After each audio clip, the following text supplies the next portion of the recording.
KSRTC ബസിന്റെ സീറ്റിനുള്ളിൽ കുടുങ്ങിയ യുവാവിനെ രക്ഷപ്പെടുത്തി. തിരുവനന്തപുരം കാട്ടാക്കട ബസ് സ്റ്റേഷനിൽ വെച്ചാണ് സംഭവം.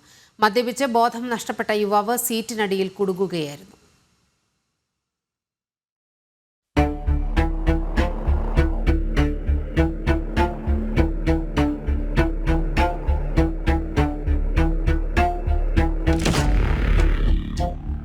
നെടുമങ്ങാട് നിന്ന് പുറപ്പെട്ട ബസ് കാട്ടാക്കട ഡിപ്പോയിലെത്തി യാത്രക്കാർ എല്ലാവരും ഇറങ്ങിയ ശേഷമാണ് യുവാവ് കുടുങ്ങിക്കിടക്കുന്നത് കണ്ടക്ടറുടെ ശ്രദ്ധയിൽപ്പെട്ടത്.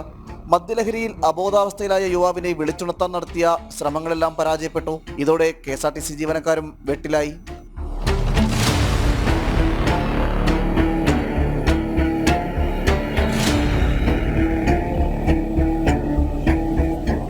കുടുങ്ങിക്കിടക്കുന്ന യുവാവിനെ പുറത്തെത്തിക്കാൻ നടത്തിയ ശ്രമങ്ങളെല്ലാം വിഫലമായതോടെ കാട്ടാക്കട പോലീസും സ്ഥലത്തെത്തി. തുടർന്ന് മണിക്കൂറുകൾ നീണ്ട പരിശ്രമത്തിനൊടുവിൽ യുവാവിനെ ഒരുവിധം പുറത്തെത്തിച്ചു. നെടുമങ്ങാട് ജോലി സ്ഥലത്തു നിന്നും തിരിച്ചു വരികയായിരുന്നു യുവാവ്.